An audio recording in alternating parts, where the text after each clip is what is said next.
Bismillahirrahmanirrahim. Assalamualaikum warahmatullahi wabarakatuh. Perkenalkan, nama saya Fauzia Fatmi, program studi Manajemen Pendidikan Islam kelompok 3. Di sini saya akan membahas mengenai perumusan kebijakan pendidikan. Yang pertama yaitu formulasi kebijakan pendidikan. Formulasi berarti perumusan, sedangkan kebijakan berarti rangkaian, konsep dan asas yang menjadi garis besar dan dasar rencana dalam pelaksanaan suatu pekerjaan, kepemimpinan dan cara bertindak atau tentang pemerintahan, organisasi dan sebagainya. Persyaratan, cita-cita, tujuan, prinsip atau maksud sebagai pedoman untuk manajemen dalam usaha mencapai sasaran.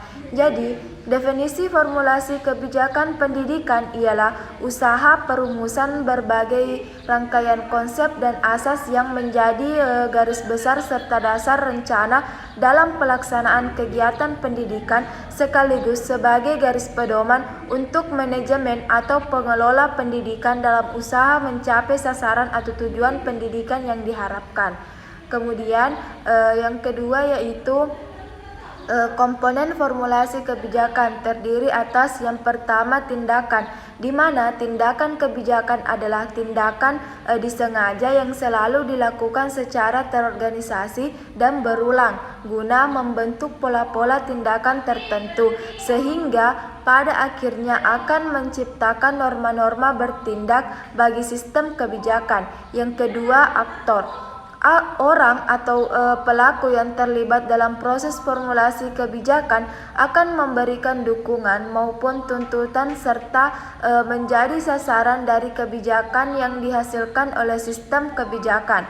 Aktor yang paling dominan dalam tahap perumusan kebijakan dengan tuntutan yang bersifat internal dalam artian mempunyai kekuasaan atau wewenang untuk menentukan isi dan memberikan legitimasi terhadap rumusan kebijakan tersebut disebut pembuat kebijakan. Yang ketiga yaitu orientasi nilai. Proses formulasi kebijakan pada prinsipnya berhubungan dengan proses mengidentifikasi dan menganalisis nilai-nilai yang beraneka ragam, kemudian menentukan nilai-nilai yang relevan dengan kepentingan masyarakat, sehingga kebijakan yang dihasilkan akan mempunyai implikasi nilai baik secara implisit maupun eksplisit. Kemudian proses formulasi kebijakan terdiri atas yang pertama perumusan masalah kebijakan. Pada prinsipnya, walaupun suatu peristiwa, keadaan, dan situasi tertentu dapat menimbulkan suatu atau beberapa problem, tetapi agar hal itu menjadi masalah publik tidak hanya tergantung dari dimensi objektifnya saja, tetapi juga secara subjektif, baik oleh masyarakat maupun para pembuat keputusan dipandang sebagai suatu masalah yang patut dipecahkan atau dicarikan jalan keluarnya. Yang kedua, penyusunan agenda pemerintah. Oleh karena masalah publik yang telah diidentifikasi begitu banyak jumlahnya, maka para pembuat keputusan akan memilih dan menentukan problem mana yang seharusnya memperoleh prioritas utama untuk diperhatikan secara serius dan aktif, sehingga biasanya agenda pemerintah ini mempunyai sifat yang khas, lebih konkret dan terbatas jumlahnya. Kemudian yang ketiga yaitu perumusan usulan kebijakan. Tahap ini merupakan kegiatan menyusun dan mengembangkan serangkaian tindakan yang perlu untuk memecahkan masalah, meliputi yang pertama identifikasi alternatif dilakukan untuk kepentingan pemecahan masalah. Yang kedua, mendefinisikan dan merumuskan alternatif. Yang ketiga, menilai alternatif, yakni kegiatan pemberian bobot pada setiap alternatif sehingga jelas bahwa setiap alternatif mempunyai nilai bobot, kebaikan dan kekurangannya masing-masing. Kemudian yang keempat yaitu memilih alternatif yang memuaskan.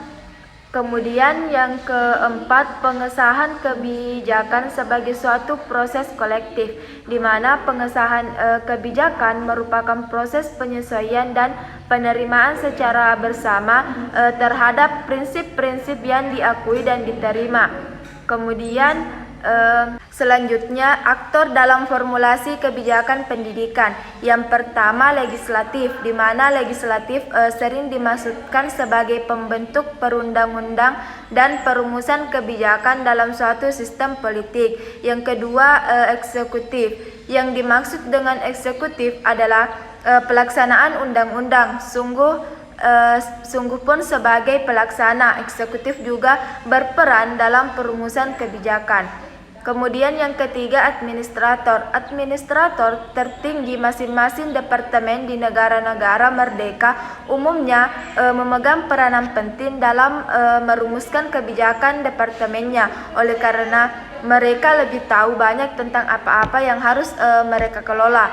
Yang keempat yaitu partai politik. Yang dimaksud dengan partai politik adalah sekelompok orang yang terorganisir serta berusaha untuk mengendalikan pemerintah agar dapat melaksanakan program-programnya dan menempatkan anggota-anggota lainnya dalam jajaran pemerintah. Kemudian yang kelima yaitu interest group. Interest group atau kelompok kepentingan adalah suatu kelompok yang beranggotakan orang-orang yang mempunyai kepentingan sama. Kelompok ini berusaha mempengaruhi pengurus kebijakan formal.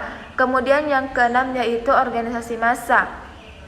Organisasi massa adalah kumpulan orang-orang yang mempunyai cita-cita dan keinginan yang sama. Sifat organisasi ini adalah non-politis. Kemudian perguruan tinggi. Perguruan tinggi adalah suatu lembaga di mana para elit akademikus berada. Dalam penyusunan kebijakan termasuk kebijakan pendidikan umumnya tidak pernah dikesampingkan. Kemudian selanjutnya tokoh perorangan. Tokoh perorangan dapat berasal dari berbagai bidang agama, politik, ekonomi, pendidikan, budaya, seni, dan teknologi. Itulah yang sempat saya sampaikan. Lebih dan kurangnya mohon dimaafkan. Wallahul muwaffiq ila aqwamit thoriq. Assalamualaikum warahmatullahi wabarakatuh.